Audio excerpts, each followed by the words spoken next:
在一个木板上摆上5个节拍器，然后随机打乱节拍器的摆动方向。谁能想到，刚刚还摇摆的参差不齐的节拍器，没过一会儿就神奇的整齐划一起来？难道节拍器也有自己的思想？它们是如何从不规律变成规律摆动的呢？简单来说，独立摆动的节拍器最终之所以能变得整齐划一，关键就在于它们身下可以晃动的木板。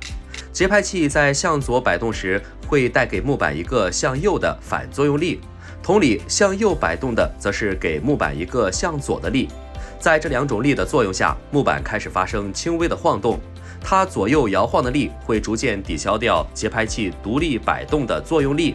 也就是说，与木板摆动方向不一致的节拍器会慢慢屈服，最后所有的节拍器都会处于同一个频率，实现整齐划一。这就是神奇的自发同步效应。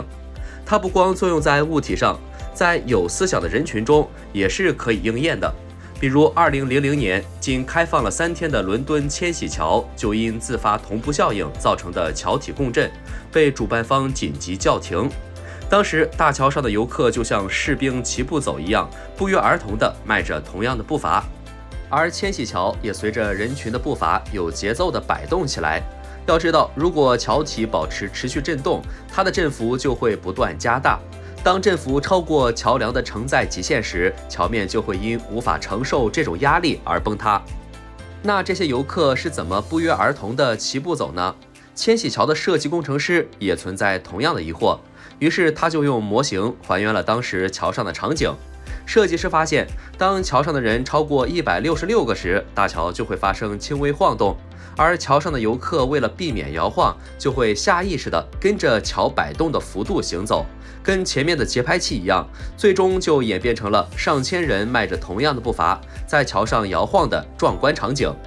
这样有趣的现象，同时也发生在自然界中各个方面，比如一片树林里萤火虫的同频闪耀，以及微观世界中上万亿个水分子自发同步凝结的雪花结晶。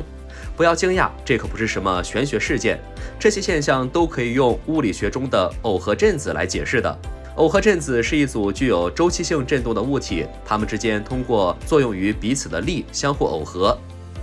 所以当耦合振子间存在一定联系时，它们之间的周期和相位就会自发同步。举个例子，被同时悬挂在一根杆子上的2个摆钟，无论怎么改变2个摆钟的摆动方向，一段时间后，这2个摆钟都会神奇地以相同频率摆动。其实这就是2个摆钟通过挂杆的连接，将一方的机械振动传递给另一个，使2个质子开始耦合进行能量传递。久而久之，摆钟的频率就会完全相同了。